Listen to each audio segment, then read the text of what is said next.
Good morning, everybody. Good morning. That was terrible. Good morning, everybody. Good morning. Much better, much better. Welcome. We're ready to get started. Welcome to Wyandotte Park. Could you have a better setting for a news conference? All right. All right. Well, we've got some exciting news to announce this morning from our UofL Christina Lee Brown Envirome Institute. And to tell you more, I'd like to introduce and welcome our president, Dr. Kim Schatzel.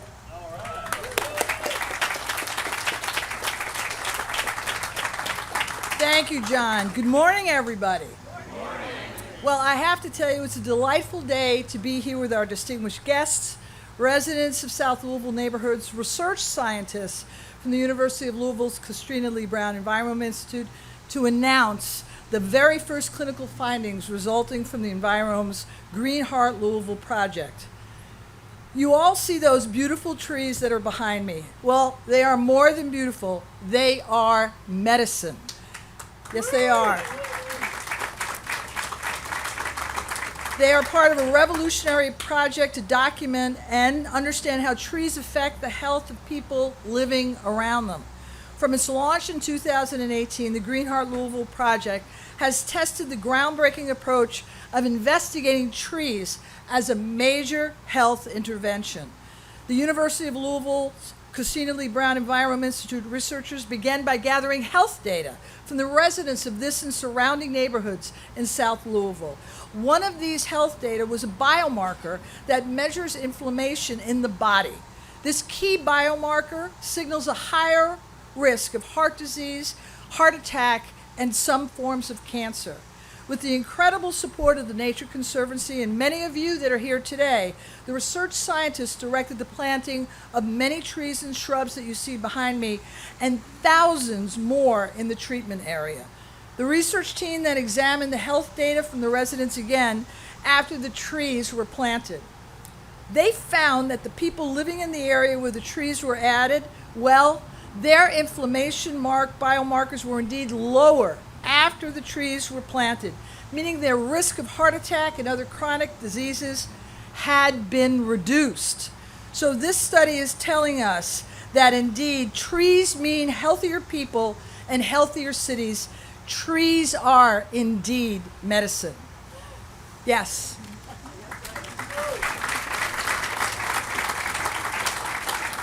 The Green Heart Louisville Project is an excellent example of how the research scientists at the Christina Lee Brown Envirome Institute are working to improve lives, not just in our Louisville community, but to create knowledge that will change the design of cities and positively impact the health of their citizens around the globe. This truly groundbreaking research is being advanced in support of their mission of our new vision of health campus, currently under construction on West Muhammad Ali Boulevard. But there is much, much more work to be done. More results from the study are coming soon, and earlier this month, the NIH awarded an additional $4.6 million to the Green Heart Louisville Project to continue this groundbreaking research. Indeed. Tremendous thanks to Louisville Grows, Louisville's Brightside Inc., the James Graham Brown Foundation, and the many, many community and research partners whose enthusiastic and critical support have brought this project to life and sustained it. We very much appreciate the support of Louisville Metro Council and Mayor Greenberg for their incredible support of the project as well.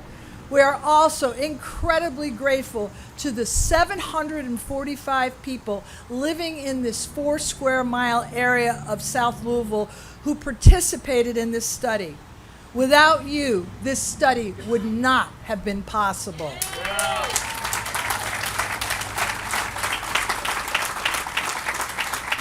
And I cannot overstate the impact of the Nature Conservancy and its global board chair, Senator William Frist. The Conservancy's funding for the trees and shrubs, well, it was absolutely essential to get us to the place that we are today. Thank you very much, sir. And all this work is a testament to the vision, the perseverance, and the dedication of Dr. Rooney Batnagar and the incredible team of researchers at UofL's Christina Lee Brown Envirome Institute. A round of applause for...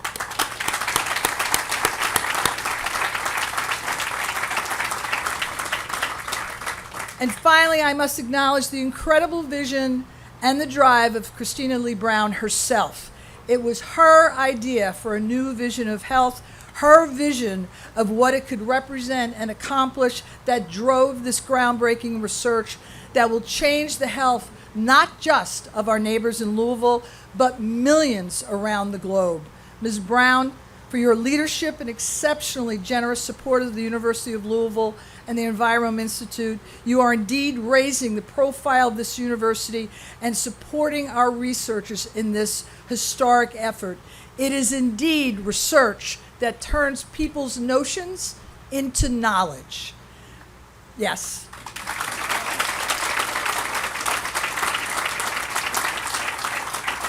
And with that, please join me in welcoming my friend and our amazing visionary leader, Christina Lee Brown.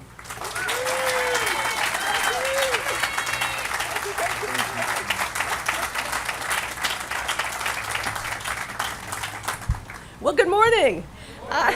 It's an honor to follow President Schatzel, but it's intimidating as hell. We're not going to stop doing this. I'm going to go first next time.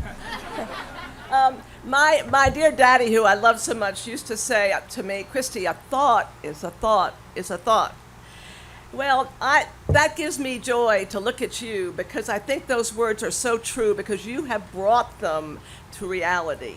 We're realizing these words because of each of you. It all began years ago from my perspective, obviously it began, all of this wise thinking began centuries ago. But this particular project, from my perspective, began years ago in my sunroom. Two things had happened. One was my dear Owsley died very unexpectedly, and we didn't know why he died, but he did have COPD. And so when I woke up this morning and I was told by my wonderful surrounding help, today is a perfectly terrible air day. You know, it's not maybe a total F, but it's pretty bad. It kind of made it worthwhile to me telling you how it all started in 2011. We then had our Festival of Faiths, which I hope you participate in, and that year the theme, interestingly enough, was Sacred Air. We have hundreds of volunteers that put that festival together, and they did amazing amount of research. And they determined that, in fact, we better all wake up here in Louisville and do something about the heat island effect of our city and about the air realities of our city. Well, go ahead. Yeah, clap. So I grasped hold of the best person I could find, which is sitting right over here, Ted Smith. Now I'm proud to say Professor Ted Smith. So what a journey. Thank you. And together we came up with this idea of founding something called, I don't know how we get these long names, called the Institute for Healthy Air, Healthy Water, and Healthy Soil. And we did that because we knew how unhealthy we in our city were. Ted is an incredibly creative thinker that as you all know, and a true treasure. He has the ability to unearth grants and attain people's interests into the most obscure of projects, like this one on sacred air.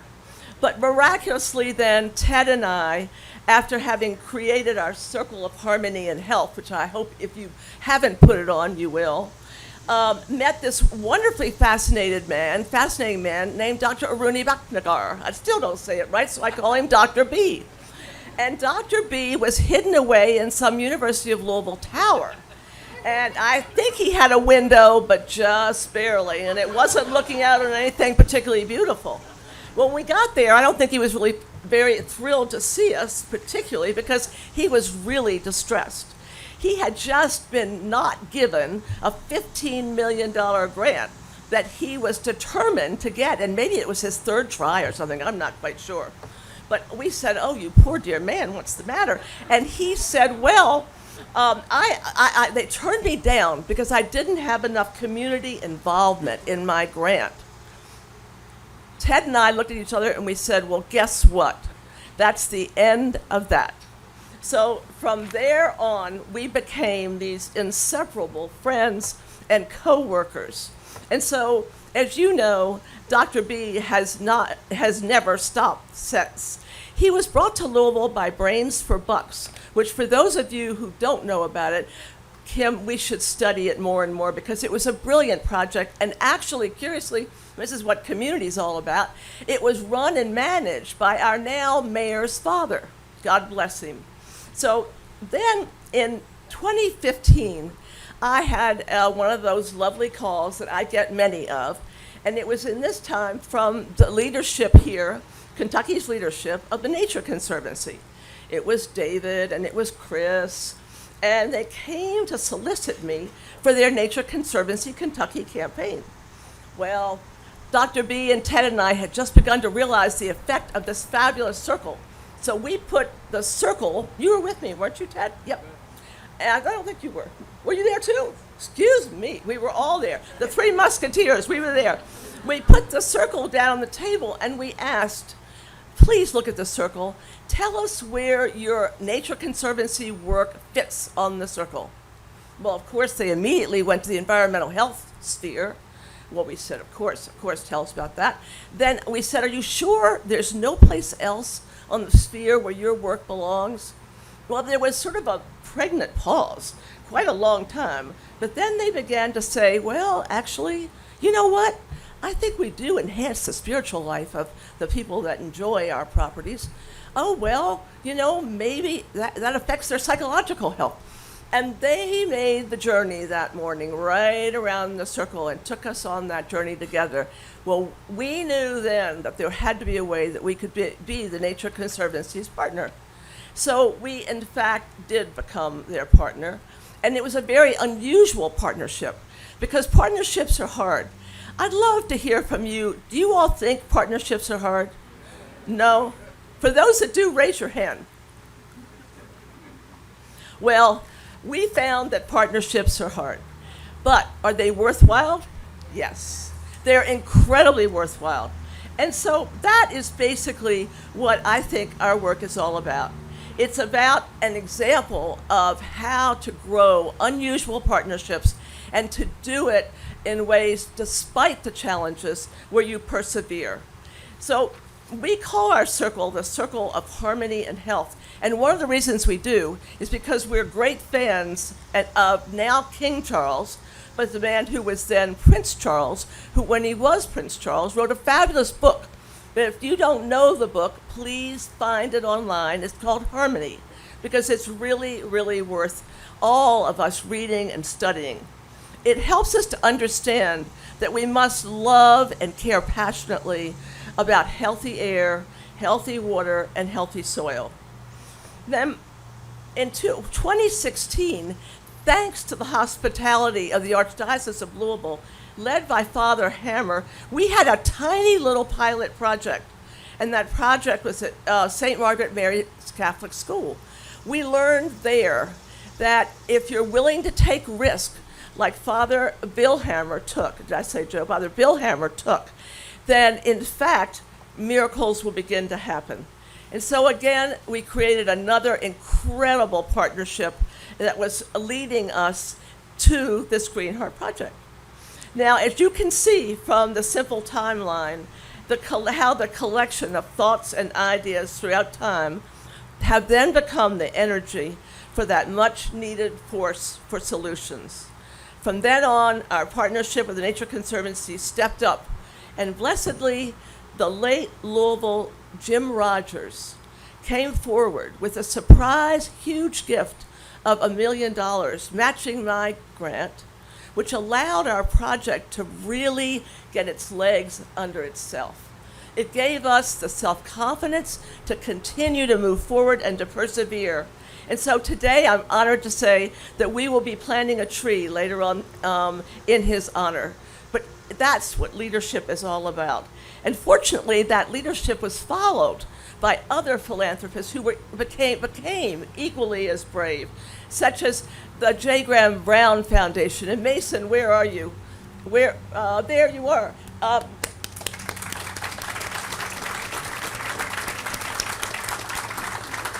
The J. Graham Brown Foundation, as you know, is one of our largest, if not the largest foundation in our city, and they are committed to making us a uniquely healthy city.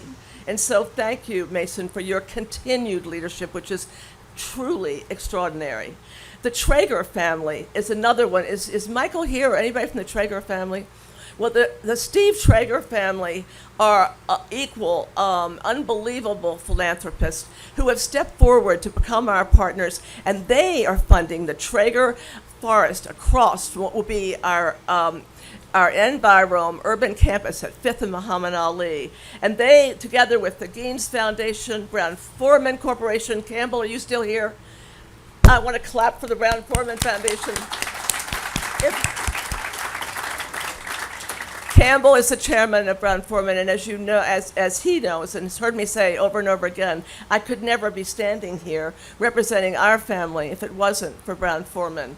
So thank you, Brown Forman, because it is with the corporations, the philanthropists, and the government that we, in fact, are all going to be prospering and become a healthy city together. And on the government front, as you know, we owe a debt of thanks to Mayor J.R. Abramson and Mayor Greg Fisher, and as was said now, Mayor Craig, who is extraordinary, carrying on the legacy of wanting us to understand how we must each become the solution for caring about our beautiful city. Now, President Kim, you came, about a year, 18 months ago, and we are still thanking our blessings that she came, because we had been waiting for a President Kim. And we had been praying for President Kim. We're grateful to you. We're grateful to you in the manner in which you have fully and are fully embracing the city as your active partner. But you're also determined to make your university a laboratory for all forms of health.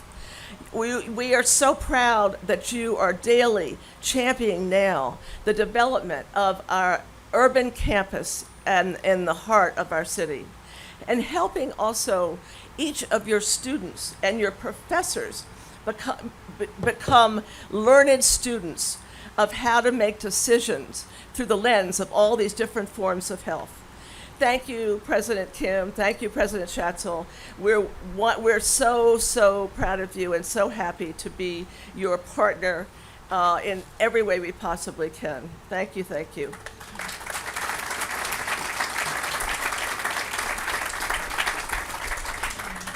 We are so honored that the Fritz made the trip up from Tennessee and Virginia. First of all, Tracy and I serve with great pleasure together on the board of the National Trust for Historic Preservation. So it's a particular honor for me to show Tracy the extraordinary preservation project that we are now all collectively about at the corner of 5th and Muhammad Ali. It's a project that is, I believe, the biggest in the state, certainly the biggest in our city at the moment, and will become recognized as a key to revitalizing our struggling urban cores. So Tracy, thank you for being here, and thank you for bringing your beloved Senator Frist. We all are wild about Senator Frist. He was on the board of the Nature Conservancy. Now he's a leader on the global board, but then he was on the national board. And at the time, Dr. B went and made a presentation. Apparently, he said, we have to have this right away in Nashville. And so Dr. B said, well, wait a minute, Senator, you have to wait until it's proven that, in fact, this is that plants are medicine. So thank you for your patience, Senator Frist. Thank you for allowing us to believe that you are now the king of the Nature Conservancy as far as we're concerned. And thank you all for opening up your hearts and your minds to this extraordinary project. Without this neighborhood, we simply wouldn't be here, as President Kim said. And it's simply amazing how they allowed us to come into this historic neighborhood and to take urine and blood and to work on counting their bees and all the other projects that we have been about in partnering with them. Well, it's now, there's so many thank yous, and I have to stop because I know I'm over my time, but I want to say it's an honor now for me to be able to pass the microphone, the torch, to our wonderful Congressman Morgan McGarvey, who has been in office now, how long is that? 18 months, same, 18 months. And has taken every healthy opportunity that he can to help our city, our river, our entire environment become a healthy environment. So Morgan, welcome, but welcome to this family of a new vision of health, and thank you for all that you are doing and will do. Thank you.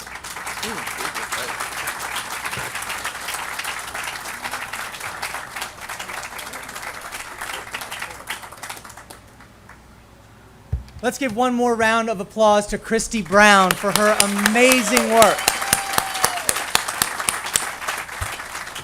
This is awesome, guys. This is really incredible. I am so thrilled to be here today to recognize the hard work and the first in a series of results from the Green Heart Louisville Project. And I will tell you, this is by far and away the most exciting thing I'm going to do this week. Now, Leader Frist, you know that is something politicians normally say at every event. But today I mean it, and I have something to compare it to. Because this afternoon I'm actually going to meet with Dolly Parton to celebrate our work on the Imagination Library. And this is the most exciting thing we are going to do today because of how important it is to the future of our city. I don't think I have to tell anybody here or convince anybody of the importance of the Green Heart Project. Louisville's air quality ranks among the worst in the nation. Recently, the Environmental Justice Index put us in the 89th percentile. Guys, this is like golf. You do not want a high number in the Environmental Justice Index. It's a terrible number. And as we're sitting here today, we are under an ozone alert right now, meaning the very air we are breathing is unhealthy. Now imagine that is complicated further by the fact that you have some type of respiratory illness or underlying condition.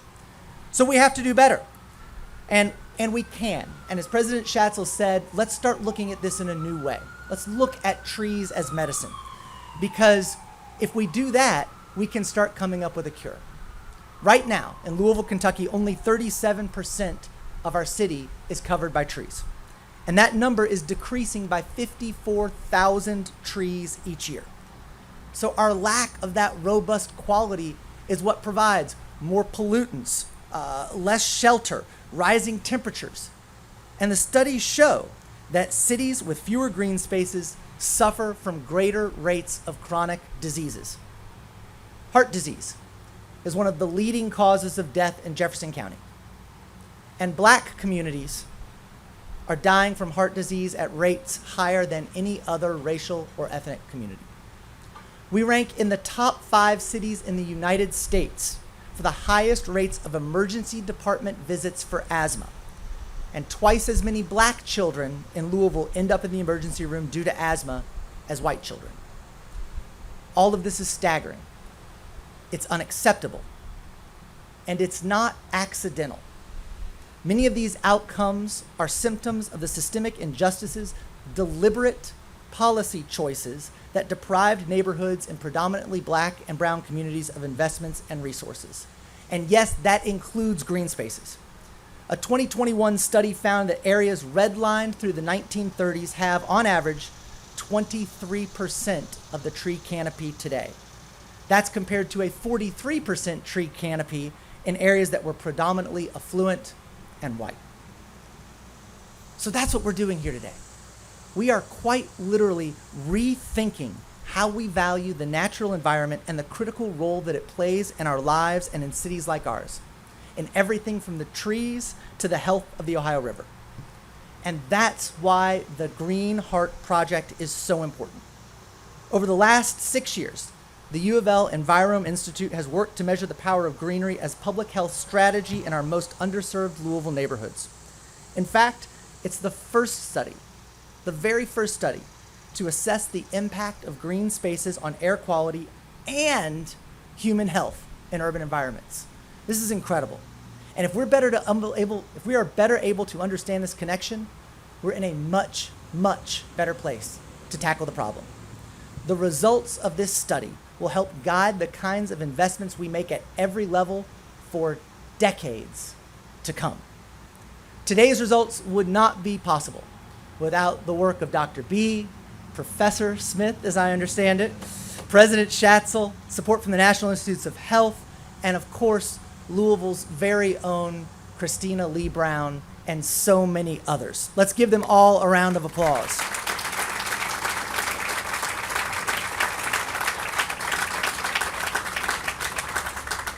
Because Leader Frist, you know from your time in office, when you see something at the local level and then you go to Washington, you think about how you can make it available for everybody. This can become a national model, a green print, if you will, for the way we tackle community health and environmental justice at the state, local, and yes, the federal level. It's a huge undertaking, but I have no doubt that we can do it. And thanks to the people here today, I think it will happen. Which is why it is my honor to introduce someone with so many titles, a true public servant, doctor, senator, majority leader, and now global chair of the Nature Conservancy. Senator Frist served the great state of Tennessee from 1997 to 2007 in the United States Senate. He had a meteoric rise, becoming majority leader in just his second term in the United States Senate. But it wasn't the title. To me, the title's irrelevant. It's what somebody does with them. In 2003, Senator Frist led the passage of the Medicare Modernization Act. And most importantly, he helped shepherd PEPFAR through the United States government. I had the privilege of being in Tanzania earlier this summer. And I was at a hospital that merely had a plaque on the wall that said, "Thank you to the United States government." And we were meeting with people. I met with a woman who was born with AIDS. They didn't know what to do. Thanks to PEPFAR, not only was she able to get an education, get a job, she was able to abate her symptoms, get married, and give birth to a child who was born AIDS-free. PEPFAR is one of the most meaningful programs our government has ever produced on the global scale, and it is thanks to Senator Frist and his leadership, a man who got to the highest point in government, and because he made a pledge to leave after 2 terms, he did it. Our country is made better by elected officials like him, whose selflessness is as rare as it is essential. Welcome, Senator Frist.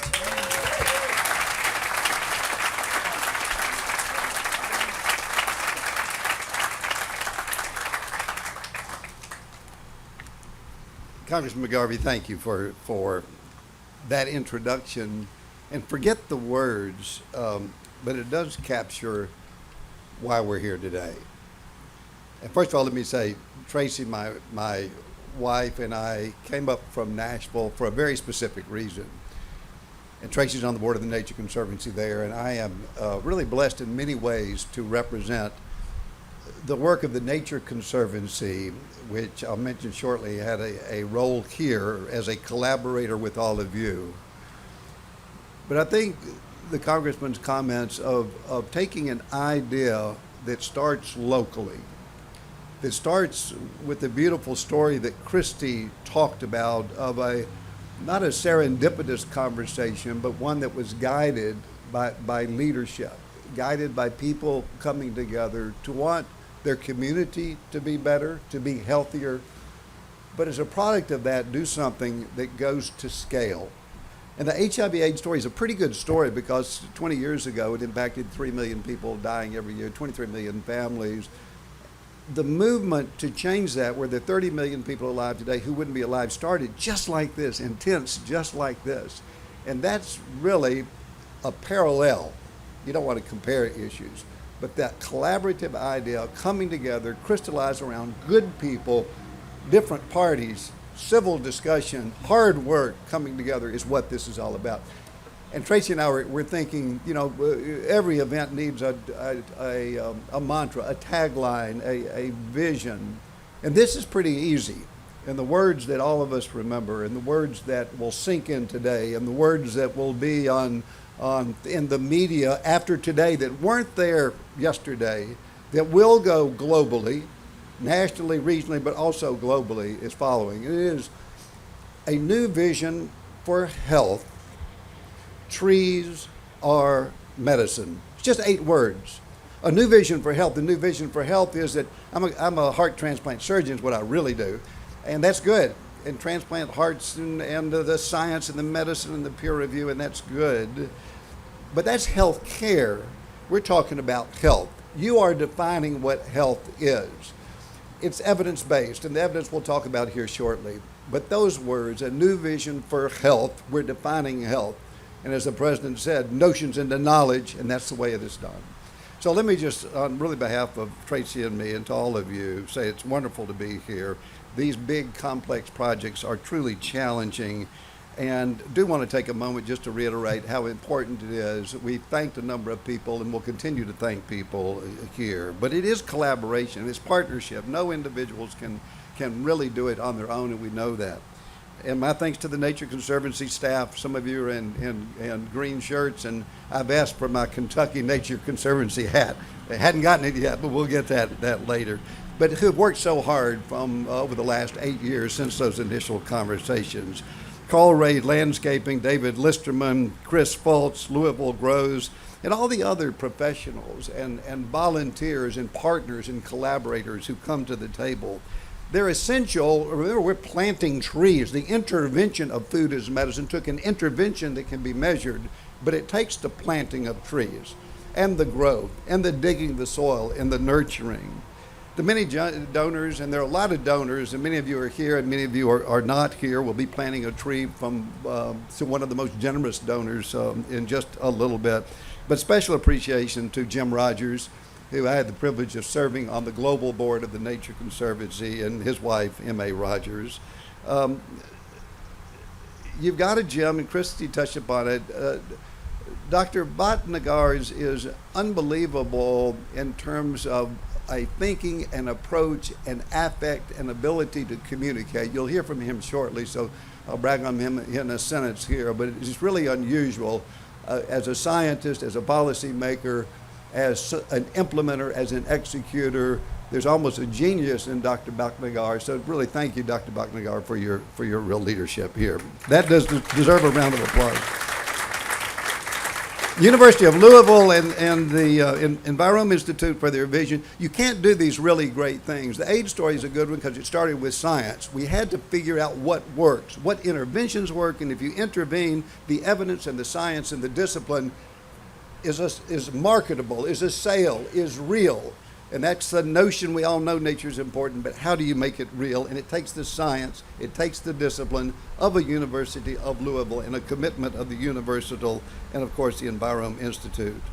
Christy Brown, you are the leader. You are the leader. It's your fierce commitment. It laid the seed from which all these trees have been grown. So thank you for your leadership. Nature is a notion because when we go outside, and many people felt it for the first time during COVID, you've got the beauty, you feel the calmness, you feel the serenity, you feel the civility, you feel the oneness together, and it's enjoyable, but it also improves health. And that's why trees are indeed medicine. The Green Heart Louisville Project is groundbreaking. Nobody else has done it. Nobody else has put the evidence base to it of the intervention itself, and that's what we celebrate today because that can be taken to the state, to the region, and globally, as I've said. Thanks to Green Heart, increasing the trees that we saw as we drove up and as we walked through these blocks, and the green spaces, that this whole concept of bringing nature to cities and to communities is a powerful one if we think about the health and well-being of individuals and their families. Cities and communities and neighborhoods are made cooler, they're made more beautiful, and they're made to be more welcoming places to carry on conversations and to collaborate about the next great idea. The Nature Conservancy has been a key partner here. The Nature Conservancy is big. We are a global organization. We're in 77 countries. We're in all 50 states. We're 5,000 team members. We're 1,000 scientists. And what we do, if we try to do best, is work with people, the integration of communities with people around issues that are nature-based. There is no better project. You have to be careful in making comparisons, but there's no more discrete project that talks about this integration of nature and this new vision for health with data that involves people, the health of people, of more fulfilling lives, of more productive lives, of more meaningful lives. Our particular role in the Nature Conservancy was to lead an effort to bring here and add to what you have done about $8.7 million that's been raised and invested in supporting the greening intervention. And then secondly, the Nature Conservancy played a role, especially early on, in the implementation, in the planning, and in the initial maintenance. All of this leaves me with a huge amount of hope and optimism, because for the first time we have a scientifically tested, and this is the importance of Louisville and all of you locally, replicable model that can be applied to any city in the state, in the region, in the United States, and indeed where Tracy and I have the opportunity of going in these 77 countries around the world. That's the power of this replicable model that can indeed go to scale. So what can you do to spread the word? And appreciate the media being here today, because we need to give voice. Things with all of the fast-moving, 40-character tweet, and we're all part of it, and the TikTok and the social media, all really powerful. But through that, we have to stay out on that mission, a new vision for health as we move forward. So thanks to all of you so much, and congratulations on really planting a seed which is going to go hugely around this country and around the world at scale. And now I've already done it already, but I need to do it again and again. I want to introduce the man who is at the core of everything that we're doing, a man who, as I said, is a great communicator, a great scientist, destined to be in this position to be able to create this project and take it around, indeed, literally around the world. Dr. Aruni Bhatnagar, Professor of Medicine, Director of the Christina Lee Brown Envirome Institute. I just said this project was a result of all of us and all of us collaborating. But if you had to point to one person to execute, to implement, to communicate, and to make it happen, it is, and please come up here, Dr. Aruni Bhatnagar.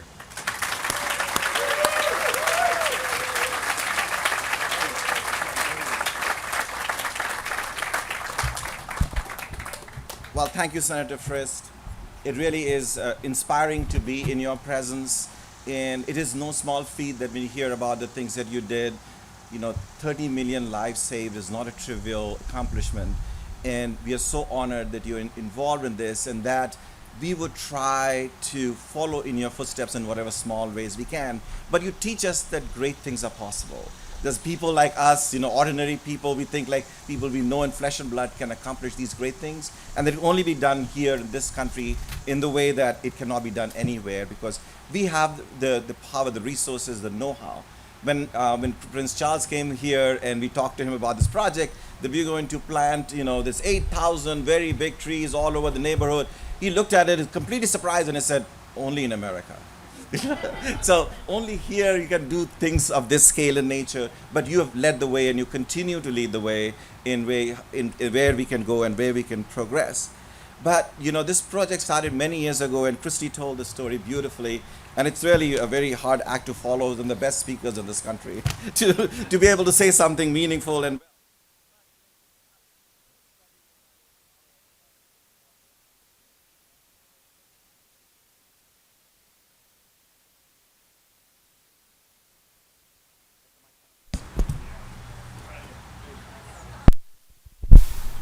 Could I just speak louder? Oh, I can hear. Okay, yeah.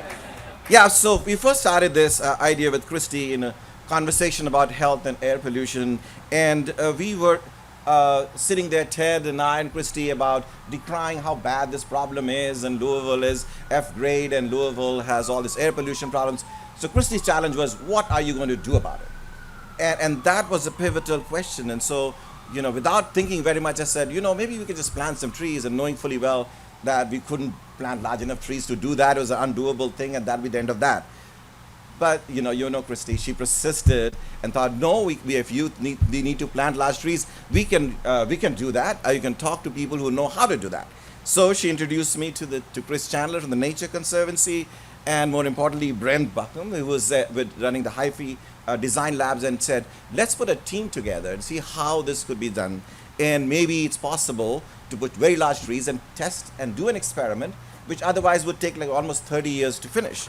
So the TNC team came forward in a big way, and they raised the funds to do this project, and that's what we started doing it, what we can now call the Green Heart Project. But we still needed some sort of a peer validation of the project.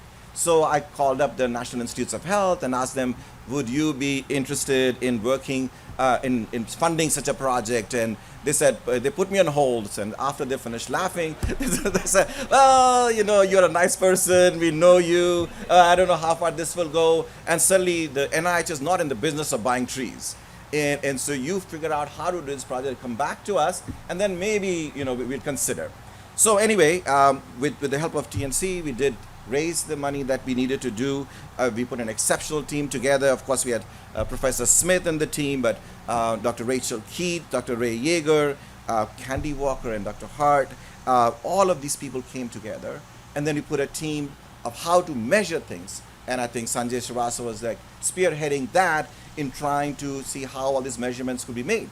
And then we were so fortunate, we got Dr. Jay Turner to join us to help us measure air pollution. No university can have all expertise. And so we need to be more collaborative and cooperative partnership. That's what you, Christy, have taught us, that we need to build these teams. And so not only you build an exceptional team here, but a group of teams. And now we have almost 6 or 7 universities working on the project. It's a national model.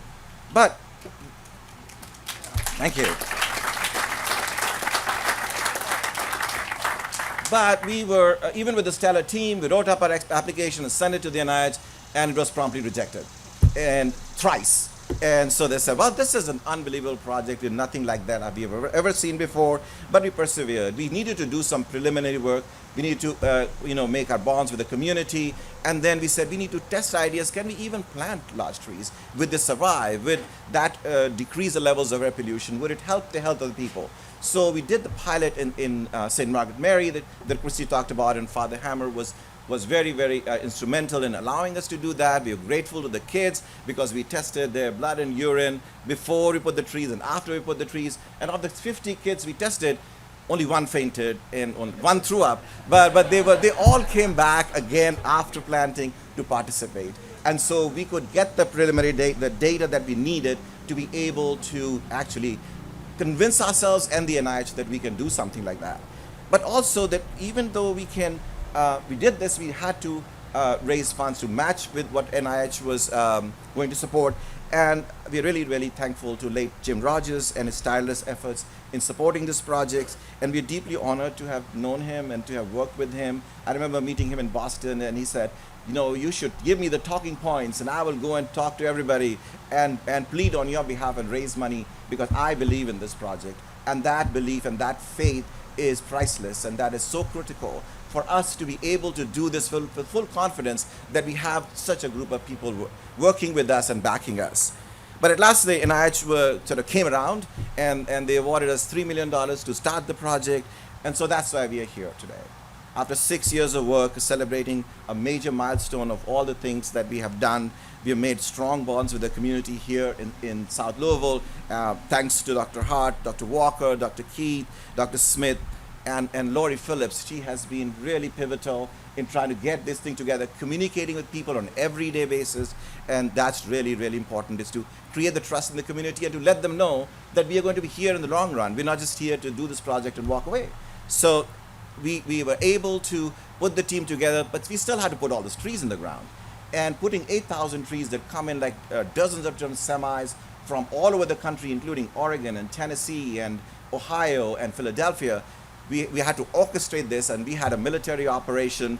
Colonel Hedges coordinated everything. You remember David Listerman? He was coordinating everything. We had a a tent set up like that where hundreds of trees come in one day. They were targeted to different places. So it was an enormous undertaking, and still wherever I go, show those before and after pictures, I get a standing ovation for what we accomplished in trying to put these trees together in a few months.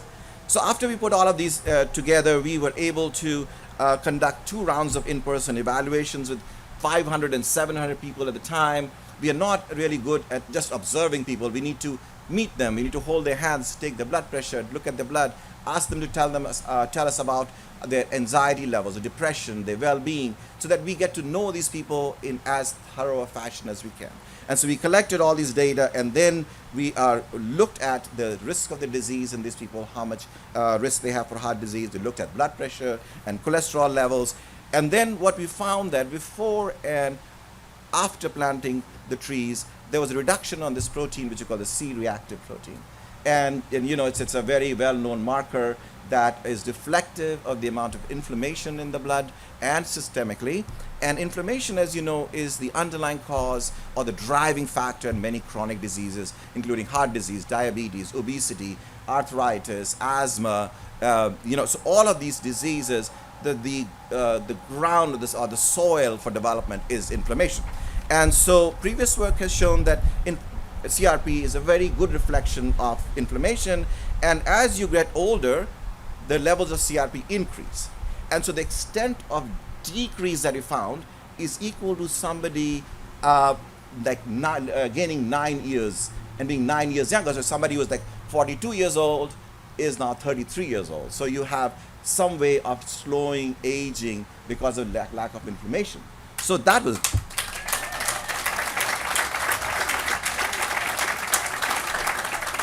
that was really surprising. But also we can use these values of CRP to estimate the number of risk reduction in heart attacks, and we found that maybe 10 to 15% heart attacks in this area would be prevented. And you can just think about that. Think about not only just the human toll of having to go through heart attacks and chronic disease, but also the economic impact of this work. We have over 1,800 to 2,000 heart attacks in Louisville every year. And if we can even decrease 10%, so that's 200 lesser heart attacks. You know, and assuming that each heart attack only costs more than $50,000, you can calculate how much economic impact it could have. And this is just by putting trees and plants in all city. So if we work on the scale that we've done here for the entire city, that'd be a huge benefit. We can only think what it would be for the entire country if we could increase our green canopy and do the work that the Nature Conservancy is doing in trying to raise awareness that this indeed could be one particular mode of preventing chronic disease. As everybody mentioned, heart disease is the leading cause of death. We have been able to cut down the rates of heart disease thanks to the work that that we've been doing as physicians from 1960s is half now. But the incidence of the disease keeps rising. So there's something about the disease that we have not understood, and if we even can make a small difference of trying to prevent the incidence of the disease, I think that would be real benefit. But a rich canopy provides shade in the summer, it's warm in the winter, and that it could also be a source of peace and calmness. And we're trying to study in the many ways that it could affect lives of people living here, the interaction with the neighbors. They can also increase depression and anxiety and crime rates in some cities. But all of this has only been done in sort of a what we call cross-sectional analysis in association. This is the first study to be able to do this in a longitudinal fashion. And as Dr. Shassel mentioned, the project is going to be funded for the next 5 years. So we'll continue doing this work, maybe next 5, maybe decades from now, so that we can keep understanding what the real impact is. And such work is actually woven into the actual fabric of the Envirome Institute. That is what we created 5 years ago. And that is a new vision of health, as you mentioned, Senator, to promote individual wellness, thriving communities, and transformative change for good. We are inspired by Christie's vision, and we have come to understand that health is not simply being able to have the right numbers on your charts, but a dimension of being that is in harmony with our environment. And we cannot have healthy individuals without healthy environments and without healthy places. And we cannot dissociate our health from the health of our community and for the people around us. So we are going to keep working on this and be able to design more programs and projects and keep understanding what is the true impact. Doing this in Louisville, for people who are not from here, is really one of the key privileges. We have a strong centuries of legacy with the Olmsted Parks, and that is the best kept secret in this country, that we have the best park system that anybody has. And we have these parks, and we have to be worthy heirs to this legacy. And by being worthy heirs, is not simply maintaining the parks, not simply enjoying them, but actually developing, progressing, and growing the idea that greenness is essential to our health and well-being. But not just greenness out there in the park that we go on Sundays and visit, but greenness in our homes, in our doorsteps. And that is going to make the biggest difference. We still do not know in many ways how this will help the health of people, what other results we would have in the coming years. But like I was talking to somebody yesterday, it's like you suddenly stumble into a dark cave. You don't know where you're going. We certainly didn't know where we were going, right, Brent? And we went there in this complete darkness, and now we discovered all this treasure. And now it is time to understand what the impact is, what can we learn. But most importantly, I want to thank ultimately the people here in this community. You've opened your hearts and doors to us. We went door to door. Of course, many of you threw us out of your front yard, but many of us welcomed us in. And that you voluntarily participated in our studies. You gave us your blood and your tissues and your time. We are truly grateful. And whatever measure of success that we'll have in the future, it will always be a reflection of your trust and your partnership. And I can assure you from from Dr. Schetzel's behalf and behalf of the entire university, that we would be with the community every step of the way, learning.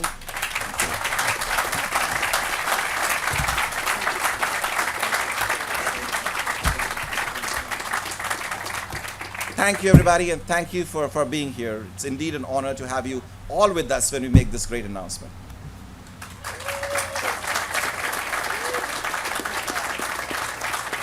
We have another round of applause for all of our speakers today.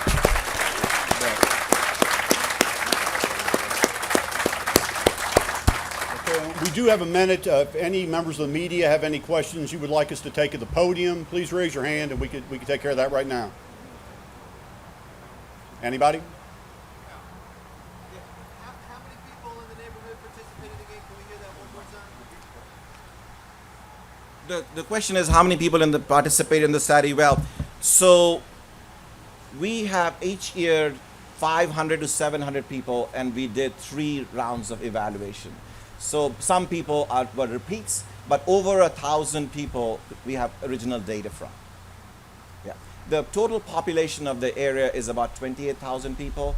And so the people that we examine the health of with the in-person exams is a small selection of that. But for the entire neighborhood of 28,000 people, we are following every hospital admission, every death, every suicide, every birth, so that we will be able to trace what happens to this community for the next 10 years and compare it to what had happened in this community for the last 10 years. So we will know how does planting affect the entire community in this area.